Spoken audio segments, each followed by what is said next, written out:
Yeah, we're talking about how great the consumer is, and you know, a lot of that is true. The Adobe Analytics says almost $32 billion has been spent ahead of Black Friday. Look at that number. So a successful Black Friday, could that bring some optimism to investors? Many of these retail stocks have been getting hammered. Former Hudson's Bay Company CEO, former Toys R Us CEO Jerry Storch is here in studio. It's good to see you, Jerry. Great to be here.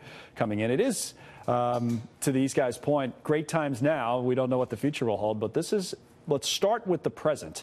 It's going to be a terrific holiday season by any measure. Well, the facts are the consumer is very strong. I've been in retail a long time. This is the strongest consumer I've seen in 10 or 20 years. Wow. Comp sales from retailers are very strong. All the government reports on retail spending are very strong. So there's no evidence the consumer has slowed down at all. Because we talk about separation, or we try to all the time, between say, hey, the stock market's not the economy and vice versa. And this week, if you were just looking at, you know, reading the paper or looking at our screen right now, these retailers are bouncing back today from, in many cases, big time sell-offs. You would think that there are problems. And maybe there are. Maybe there are problems in the future. Sometimes the market has a way of doing that. Well, certainly it isn't a problem in the past. And so when you say, why do these retailers report these fantastic earnings and these fantastic sales, particularly the sales line? It's just been unbelievable in all these reports. And yet their stocks go down. So it could be that people are worried about next year and already pricing that forward into what the retailers can do. So there would be almost nothing they could do in order to satisfy. Right, yeah, you're never going to hit that target. You're doing great now, but it's next year I'm worried about, so it doesn't matter what what you're doing now. That those guys mentioned, trade or the Fed? Well, other possibilities certainly are the retail cost structure remains under significant pressure.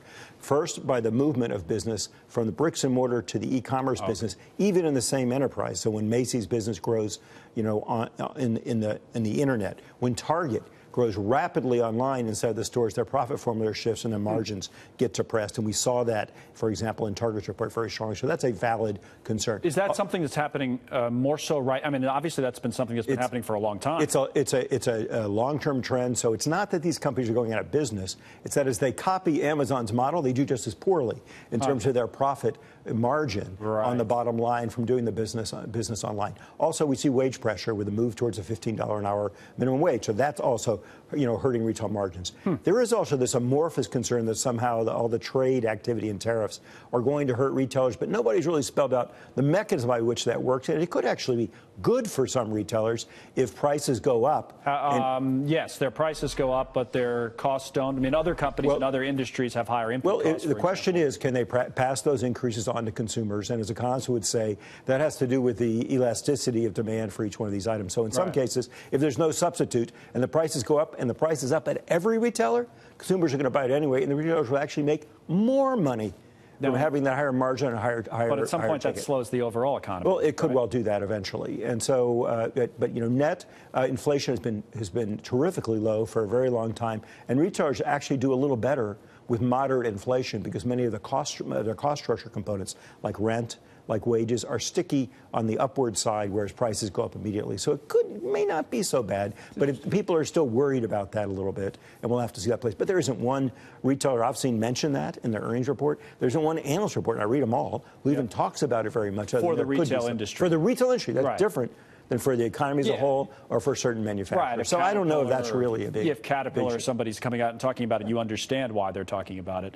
But for this industry, it would be kind of a side effect. Well, who knows? But I'll tell you what, this is going to be a great Black Friday. It'll be the biggest in history. It's going to be a great Cyber Monday. The holiday season is going to be great. It's set up perfectly, very long period between Thanksgiving and Christmas. It's what you pray for as a retailer in great consumer time. So the numbers are going to be really strong for the holiday period. We'll see where it goes from there. I don't think anyone really knows what's going to happen next year. But when these reports start getting issued for the fourth quarter now, and they're also strong, I think people have to take a look at the retail sector. When you look at that sector now, kind of from the outside looking in, when you talk to a CEO and you were here, you'd say, well, Toys R Us is doing the best out of anybody because that would be in your interest, understandably.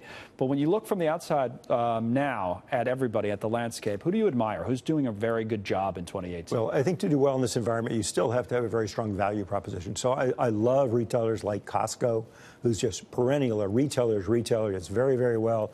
You'll see big comp sales gains there. I betcha. Very, very good track record. Walmart is saying finally drawing a line in the sand. Amazon, you're not going to step on us anymore. We're pretty big too. Yeah. We're going to fight back. And so they've been doing an excellent job as well. I think in department stores, Nordstrom had kind of an iffy earnings report for the third quarter. Yes. But they're still the class act of the industry. And they're doing a fantastic job of merging the online and offline worlds in a way that really appeals to their consumers. So there's a lot of people do. I think off-price retailers, TJ Maxx, Ross Stores, they continue to grow. Look, TJ Maxx is worth more than Target. As a company, right? Market cap. Think about that. That is crazy. So, have a happy Thanksgiving. You too. Thank you for coming in. Do you look at the Black Friday shoppers and think they're crazy? You probably. No, I think they're having the time of their life. Busting down the door. Well, we'll all be watching that on Friday morning. Thank you. Jerry Storch.